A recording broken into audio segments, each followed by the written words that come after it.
My wife started bringing me tea every night that February, telling me my heart needed rest, that I'd earned some peace after 29 years of work. She never once mentioned the $293,000 she and my business partner were quietly moving out of our life together, while she tucked me in like an invalid. I found out on the morning of our 31st wedding anniversary, the same day she handed me a card signed, "All My Love," in one hand, and a folder saying our accounts were nearly empty in the other. She had no idea I'd already been counting every dollar for 4 months. Neither did Marcus. Neither did I, 14 months earlier, understand exactly how much one shower smelling like somebody else's cologne was about to cost the only family I'd ever built. Welcome to Family Story Archives. Get comfortable. This one is going to take you somewhere. Drop a comment and let me know where you're watching from. Hit that like button and make sure you're subscribed. Trust me, you're going to love it here. My name is Harold Petrakis. I'm 63 years old. I live at 118 Merriman Road in Akron, Ohio, in a 2-story colonial Denise and I bought in 1996, back when we walked through it in February snow, and she stood in the empty living room and said, this was the house our kids would remember Christmas in. She was right. Both of them still talk about that living room, 29 years later, more than they talk about almost anywhere else we ever lived. I spent 29 years as chief accountant at Buckeye Rubber Components before I retired, and I still keep books 2 days a week for 3 small businesses around the county, including Petrakis Oler Logistics, the trucking company my business partner Marcus Oler and I built together, starting in 1991. My one real hobby is restoring antique mechanical calculators, and the very first one I ever fixed up, a beat-up Marchant with a cracked casing, was a gift Denise gave me for our first Christmas together in 1993. Bought for $6 at a flea market, because it was all either of us could afford that year, and she knew, somehow, exactly what it would mean to me. I still have it. I didn't know yet, that morning with the tea and the card and the folder, that the caretaking had been the first lie, months before the money ever entered into it. Marcus Oler and I met in 1989, both of us driving for a regional freight outfit out of Canton Nome that went under 2 years later. We started Petrakis Oler with 2 second-hand trucks and a shared line of credit neither of our wives at the time thought would ever pay off. I stood up at his second wedding in 2003. He stood up at mine to Denise in 1994 and gave a toast that night about how he'd never seen 2 people build something as fast as we built our life together. The house, the kids, the company, all of it inside of 5 years. I believed every word of that toast for 31 years. I want to be honest that ours was a good marriage almost the whole way through. We raised 2 kids in that colonial, a son in Columbus now and a daughter in Pittsburgh. And every year on our anniversary, without fail, Denise and I drove back to the same diner on Route 8, where we'd had our first date in 1993, ordered the same 2 things off the menu, and toasted with coffee mugs instead of champagne because that's how we'd started, and neither of us ever wanted to forget it. We did that same drive on our 31st anniversary, too. The same morning she handed me that folder. I didn't know yet that the tradition itself was about to become part of the lie. There's a particular promise Denise and I made each other the night before our wedding, sitting on the tailgate of my old pickup outside her parents' house, both of us too nervous to sleep. We promised that whatever happened, good years or bad ones, we'd never let money become a secret between us, since we'd both grown up in houses where money was the thing nobody talked about honestly, until it was already a crisis. I thought about that tailgate promise more than once that spring, sitting at my own kitchen table with bank statements spread out in front of me at 1 in the morning, keeping a secret from the one person who'd made that same promise to me 31 years earlier. Before I understood any of what was happening, I want you to picture the version of Denise I actually lived with for 31 years, not the version I'm about to describe. She kept every birthday card the kids ever made her in a shoebox in the closet. She cried at our daughter's wedding louder than anyone else in the church. She used to tell people, at parties, that marrying an accountant meant she never had to worry about anything, because Harold always had the numbers handled. I think about that line more than almost anything else now. Handled. She used it like a compliment for 3 decades. By the end, it was closer to an instruction she'd given herself permission to follow without me. The caretaking started in January, right around the same time, though I didn't connect the two things until much later. Denise began switching my coffee to decaf without telling me, said the doctor mentioned my blood pressure at my last checkup, and she just wanted to be careful.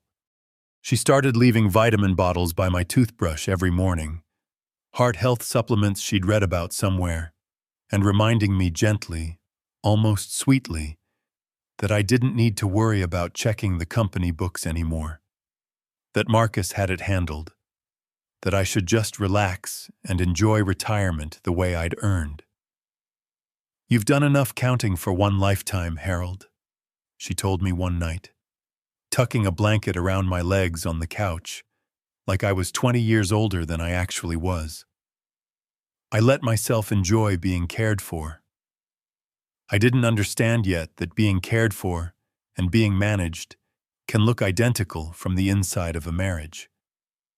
She started reading the mail before I did, too, sorting it into 2 piles on the counter, important and junk, and I noticed, only in hindsight, that the bank statements always ended up in the second pile, already opened, already skimmed, long before I ever got to them myself. When I mentioned once that I wanted to look over the quarterly numbers myself instead of trusting her summary, she brought up, gently, that my father had passed at 69 from a heart condition, and didn't I think it was worth easing off things that raised my blood pressure, for the kids' sake if not for mine. I remember feeling grateful that night that she thought so carefully about my health.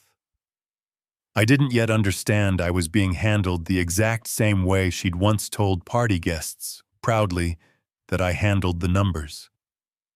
She started leaving small notes around the house, too, that January and February, the kind of thing that would have meant something entirely different to me a year earlier, a sticky note on the bathroom mirror that said, "Take it easy today." A folded piece of paper in my coat pocket that just said, "Thinking of you." I kept every single one of those notes in a drawer in my nightstand, the way I'd kept every note she'd ever left me since 1994, because that's simply what a man does after 31 years of marriage. And it wasn't until Priya's audit was well underway that I understood some of those same notes had been left on days that lined up almost exactly with transfers moving out of the account. The first slight was small enough that I told myself I was imagining it. It was January 9th, a Thursday, and I noticed a $14,000 transfer out of the operating account, labeled Equipment Maintenance Reserve, to an account number I didn't recognize. I mentioned it to Denise over dinner, casually, the way you'd mention a typo. She told me Marcus had set up a separate reserve account for a fleet maintenance contract, put her hand over mine across the table, and said I didn't need to worry about the operational side anymore since I'd stepped back, that worrying wasn't good for my heart.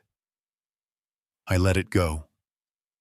I told myself a woman who worried about my heart couldn't possibly be the same woman doing something to break it.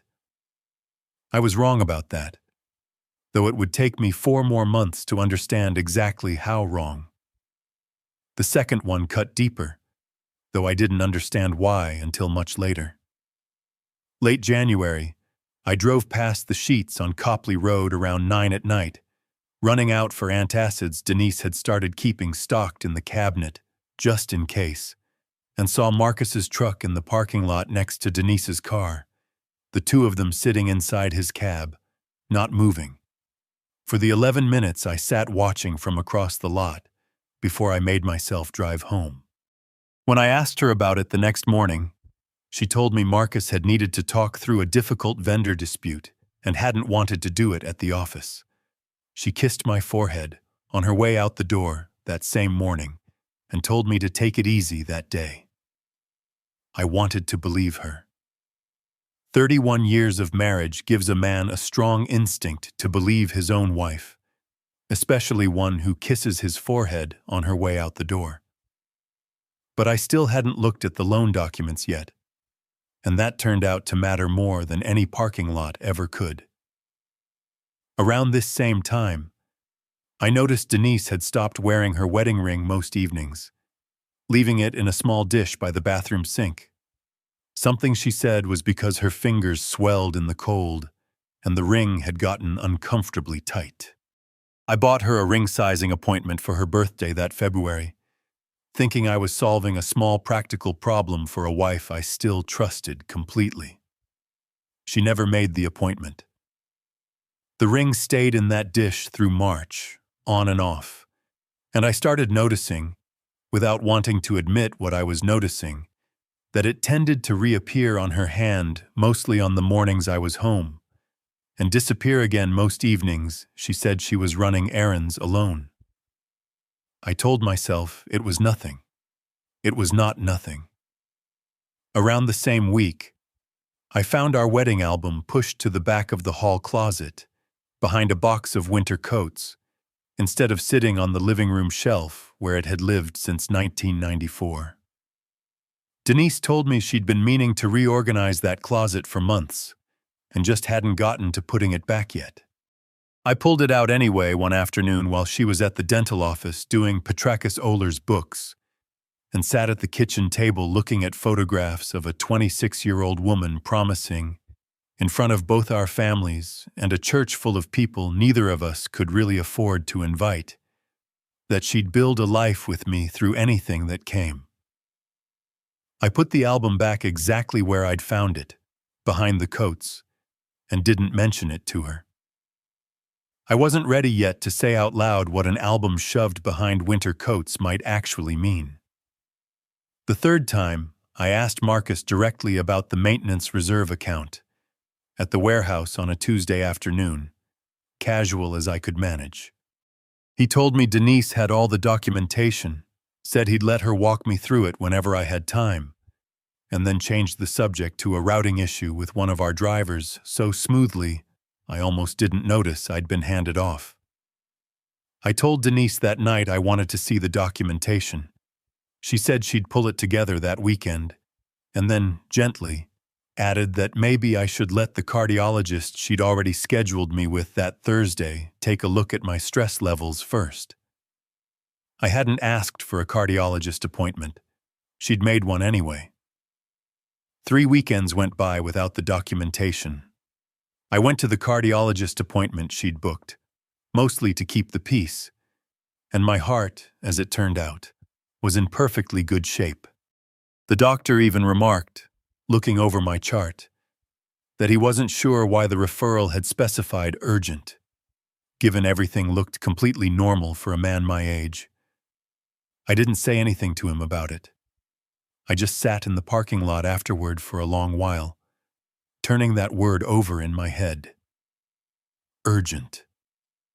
I stopped asking out loud after that and started asking quietly instead, in the only place I actually knew how to look for real answers, the numbers themselves. What I found there was worse than anything a parking lot or a missing ring could have told me on their own. That was the same week I started pulling my own bank statements at night, after Denise went to sleep, cross-referencing every transfer against invoices I could actually verify.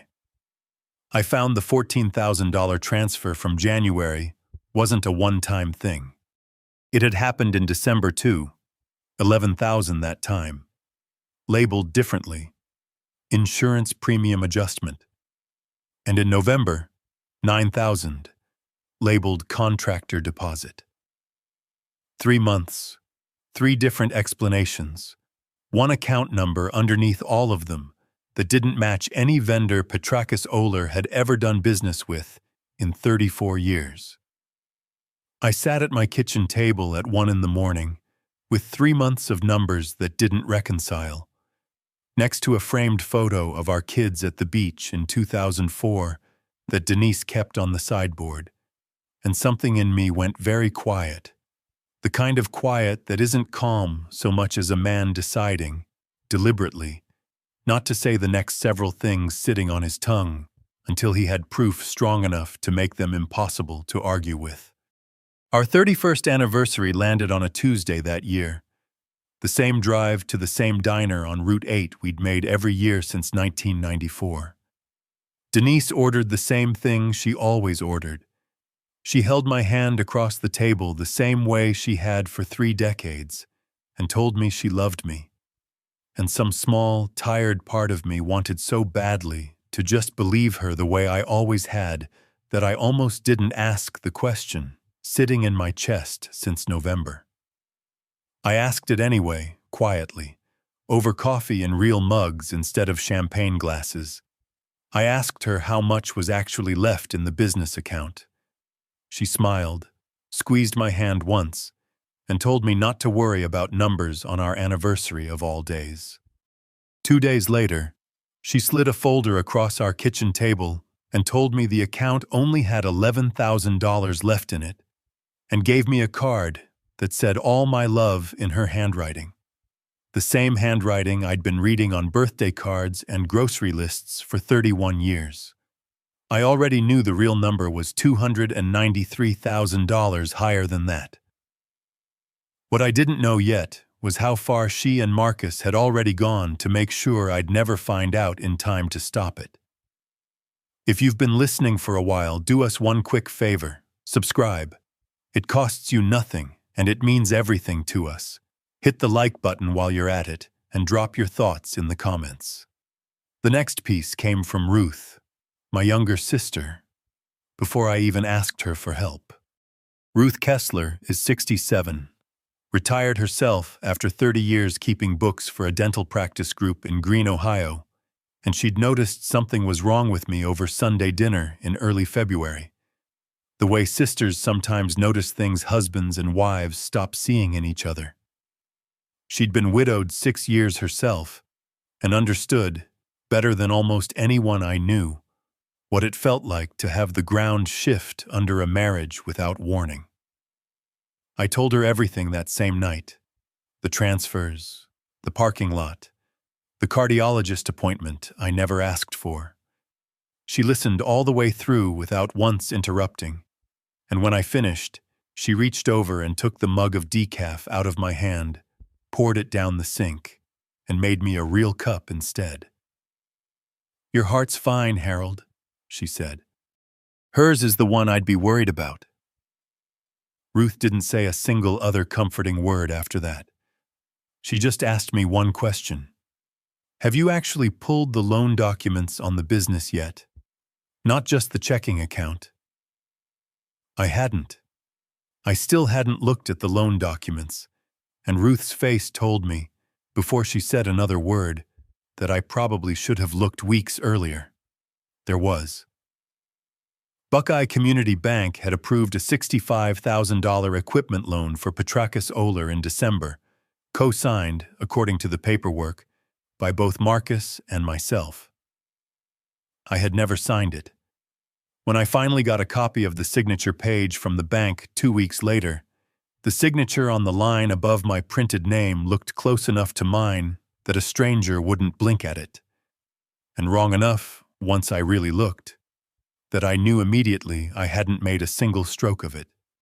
The loan officer told me later that Denise had brought me in for a quick signature one afternoon while I was supposedly waiting in the lobby, and he'd simply never looked up long enough to actually watch me sign anything. I sat in my truck in that bank parking lot for a long time afterward, holding a photocopy of a signature that was supposed to be mine, thinking about the fact that a woman who'd once cried harder than anyone at our daughter's wedding had apparently learned to forge my name almost as easily as she signed her own. But that wasn't the worst thing I found that week. The worst thing was smaller, and it had nothing to do with money at all. My father, Nick Petrakis, worked as a bookkeeper his whole life too, and the first mechanical calculator he ever gave me, a 1948 Marchant I'd had since I was 16, had sat on the same shelf in my garage since we moved into this house in 1996. It wasn't there one Saturday in February. Denise told me she'd donated it to a church rummage sale during a closet cleanout. Said it was just an old machine collecting dust. The same words, almost exactly, she'd use on me more than once before this was over. I didn't raise my voice. I drove to 3 different churches looking for it before I gave up and understood it was already gone for good, the same way my father had been gone since 2009. And there wasn't a version of this where either one of them was coming back. I stood in that empty spot on the shelf longer than I want to admit, and it wasn't the hotel receipt, when I found it 3 days later, that actually broke me. It was that empty shelf. The hotel receipt wasn't what broke me, but it confirmed what the empty shelf had already told me. I found it in the pocket of Denise's winter coat while looking for her car keys one morning, a receipt from a place off Route 8 in Cuyahoga Falls, dated a Tuesday in late January, a single room, checked out at 6:40 in the morning. I photographed it with my phone and put it back exactly where I'd found it, folded the same way, and told myself I was simply gathering information the same disciplined way I'd gathered every other number that spring.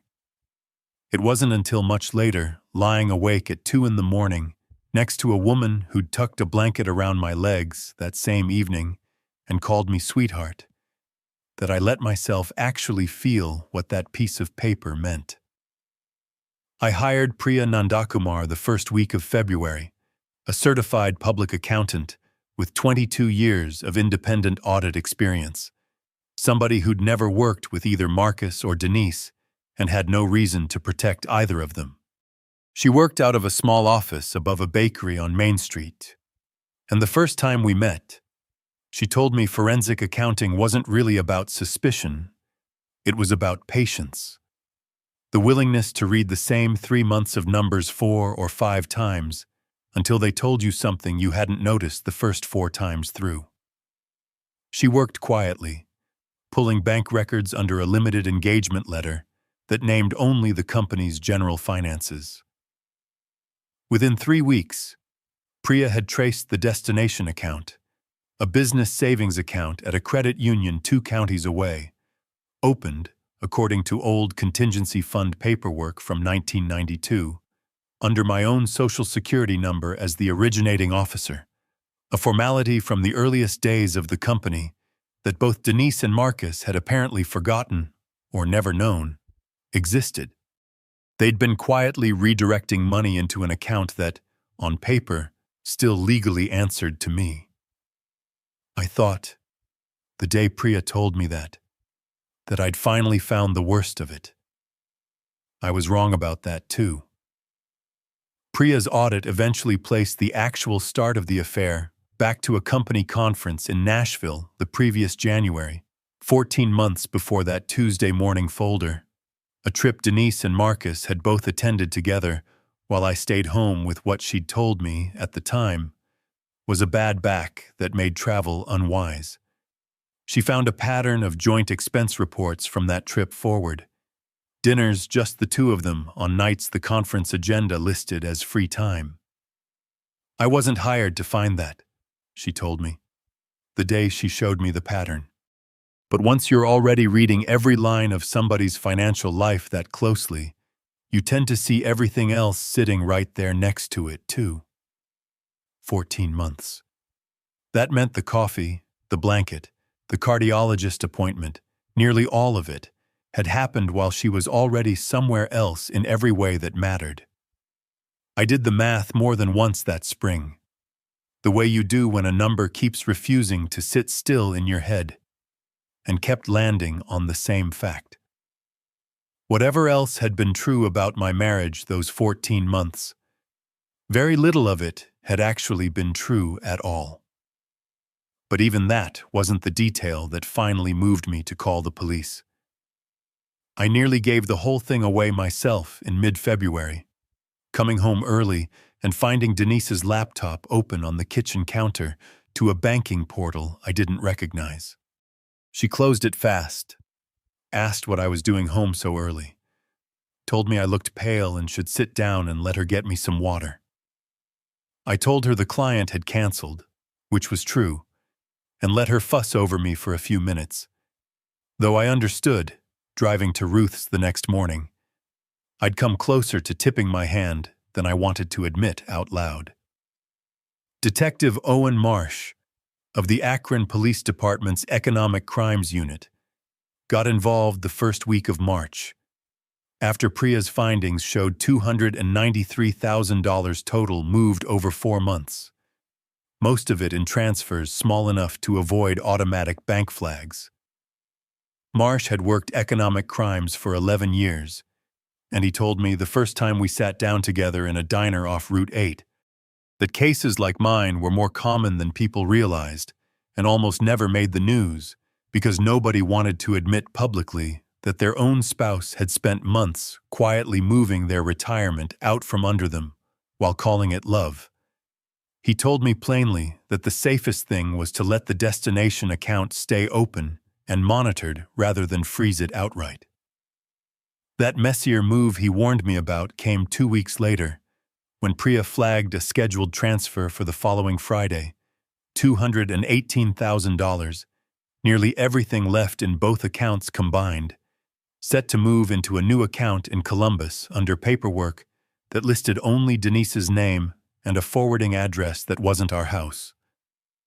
Marsh confirmed the Columbus address belonged to a short-term corporate rental, paid for that same month in cash. I still hadn't told Denise a single word of what I knew. I wasn't sure yet whether I was protecting the case or protecting some small, stubborn hope that I was wrong about all of it. That same week, Denise brought home a brochure for a retirement community outside Cleveland, told me it was just something to think about for down the road, a place with a full medical staff on site, should either of our health ever require it.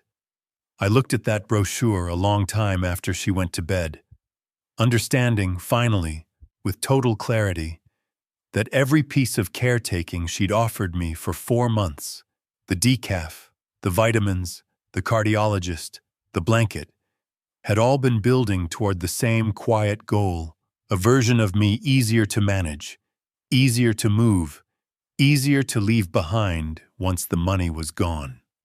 I put the brochure in the recycling the next morning without saying a word about it.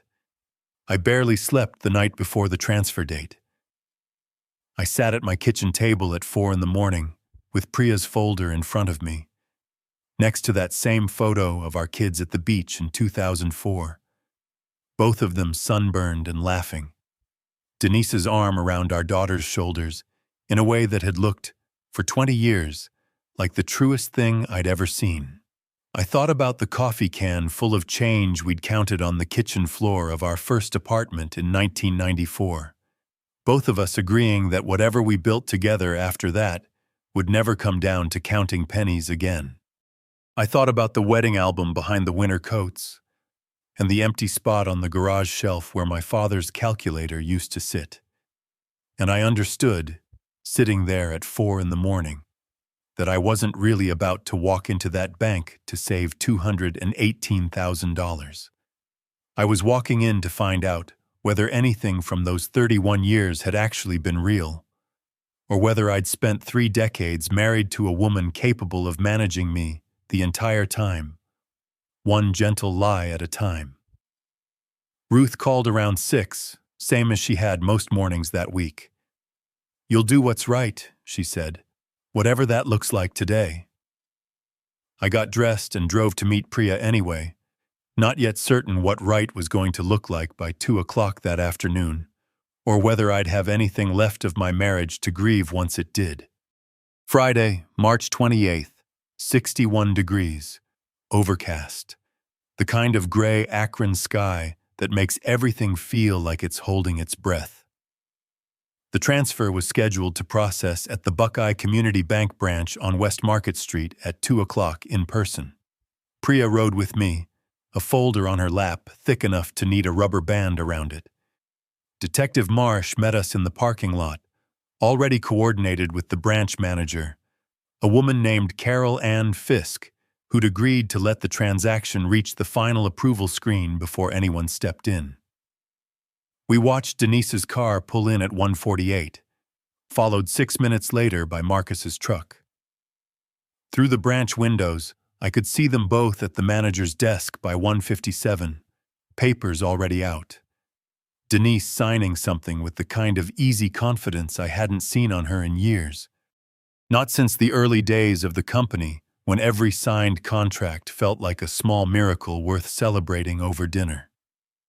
I thought, watching her through that glass, about the woman in the wedding photographs behind the winter coats, and wondered whether that woman had actually disappeared somewhere along the way, or whether she'd simply learned to hide better than I'd ever given her credit for. We gave them until the transfer reached final confirmation, exactly like we'd planned, before we walked in. "Afternoon," I said. Denise's head came up first, and for half a second her face didn't change at all. Then she saw Priya's folder, and Detective Marsh a step behind me, and something in her expression started to slip. "Harold," she said, recovering fast, "this is a business matter. You should be home resting. You know the stress isn't good for you." "You've been telling me that for 4 months," I said. "I finally understand why." Priya laid out the account history, the 1992 filing, the destination account that legally still answered to me. Marcus's face went the color of old newspaper. Denise's hand, still holding the pen, went still on the signature line. "That's not what this is, Harold," Denise said. "I can explain the account, the timing, all of it." "You can explain it to Detective Marsh," I said. "He's been very patient waiting to hear it." "I was trying to protect you," she said, quieter now. "You've had chest pains, Harold. Your blood pressure. I didn't want you carrying this weight at your age." "There were no chest pains," I said. "You booked that cardiologist appointment yourself, the same week I asked to see the loan documents you never showed me. You brought me tea every night for 4 months, while you and Marcus emptied out 31 years of my life. That's not protecting somebody, Denise. That's managing them so they don't notice what you're doing to them." I thought of the wedding album pushed behind the winter coats, and something in my voice caught, just slightly, on the next sentence. "I found the album, Denise. Behind the coats. I know exactly how long you've been putting us away." She didn't have an answer for that one. For the first time since I'd walked into that branch, she looked less like a woman caught in a scheme and more like someone hearing, out loud, for the first time, the actual shape of what she'd spent a year building. "I didn't mean for any of it to happen the way it did," she said. And I believed that much, at least, though it changed nothing about what came next. Marcus finally spoke. "Harold, we were going to tell you everything once the divorce paperwork was finalized. This wasn't supposed to happen like this. You forged my signature on a $65,000 loan, Marcus," I said. "There was no version of this where it happened any other way that didn't involve you telling me the truth eventually, on your own timeline, once you'd already taken what you wanted." Denise's confident posture from the parking lot was gone completely now. "You knew," she said, mostly to herself. "How long have you known?" "Since January," I said. "The transfers changed rhythm in January. You spent 4 months calling it rest, Denise. Turns out I understood what was happening well enough to watch every dollar you moved without either of you noticing." all while you tucked a blanket around my legs and called me sweetheart. The branch manager had already frozen the pending transfer and quietly excused herself to call compliance. Denise didn't say much else. She sat down in the chair across from the empty desk, and half-finished divorce paperwork slid out of her purse onto the floor between us, papers drawn up weeks before she ever showed me the folder at our kitchen table. I didn't pick it up this time. What happened to both of them legally in the months after isn't really the story I want to tell you. What mattered happened afterward, in a garage on Merriman Road, in the kind of quiet I hadn't sat in for a very long time. Denise was charged that summer with conspiracy to commit bank fraud and filed for divorce the same month. Her attorney tried initially to argue the account was a matter of internal company confusion rather than intentional fraud, an argument that fell apart the moment Priya's timeline showed the transfers had specifically avoided amounts large enough to trigger automatic reporting, 3 separate months in a row. Marcus took a plea in August on the forged loan signature, avoiding prison in exchange for restitution and a permanent ban from ever holding signing authority at a financial institution again. Petrakis Oler Logistics dissolved that same year. Most of its trucks and contracts sold to a competitor 2 towns over, though I made sure the 11 employees who'd worked for us for years, some over a decade, got a fair severance instead of nothing. I ran into Marcus once that fall. At a hardware store neither of us expected the other to be in. He told me he was sorry, actually sorry, not the version he'd offered in the bank branch with a compliance officer already dialing a phone. I told him I believed him, and that believing him didn't change a single thing about what happened next for either of us. We haven't spoken since. I heard through mutual acquaintances that he moved to Tuscarawas County that winter, working as a dispatcher for somebody else's company, the kind of job that doesn't require anyone's signature but his own timesheet. Ruth never let me forget she was the one who asked the one question that started this whole investigation. I paid her back the $3,000 she'd quietly spent hiring Priya. With interest, she tried twice to refuse. She still calls me most Wednesdays, and the conversations have a different texture now, less checking in on a brother who seemed off at Sunday dinner. More 2 people who went through something together and came out the other side of it still speaking. Priya still sends me a card every December. Professional courtesy, she says, though I think it's something closer to the 2 of us both understanding what that spring actually cost.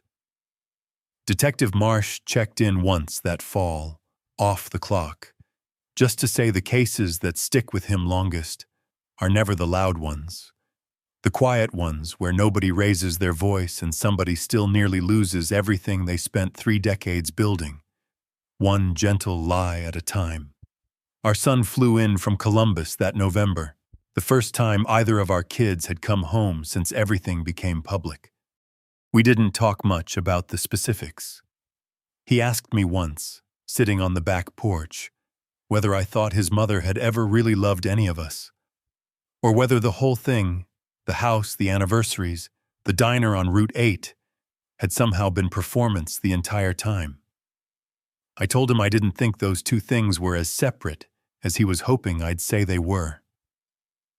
I told him I believed she'd loved us, genuinely, for most of those 31 years, and that people are capable of loving a family truly and still, somewhere along the way, deciding that love wasn't going to be enough to keep them from taking what they wanted. He didn't love that answer. I didn't have a better one to give him. We spent the rest of the weekend in the garage instead, clearing out a corner I'd let go untouched since February, the same corner where my father's calculator used to sit. And neither of us needed to say much else that whole weekend for it to mean something. Our daughter called from Pittsburgh most Sundays that fall too, usually just to talk about nothing in particular. Work, the weather, a recipe she was trying. I understood, without either of us saying it directly, that those calls were her own way of checking that the ground under at least one of her parents was still solid enough to stand on. I made sure every single time that it was. I found a 1948 Marchant almost identical to the one Denise gave me for our first Christmas at an estate sale outside Canton that September, and a second one, closer to my father's original, the following month. I spent 3 weekends getting both of them running again. On a Sunday evening in December, with Ruth gone home and the house quiet in the new way it had learned to be quiet, I carried them both out to the garage. I set my father's replacement on the left side of the shelf, exactly where his had always sat. I set Denise's on the right, exactly where it had always sat too, because some things, even the ones that hurt to look at, still belong in the place they were always meant to be. There's a photograph of my father on that same shelf, taken in 1968, behind the same kind of adding machine, sleeves rolled up, looking straight at the camera like a man who'd never once doubted the numbers in front of him. I stood there a long while that evening, looking at both calculators sitting where they belonged, and at my father's photograph beside them. And I didn't say anything out loud. There wasn't anything left that needed saying.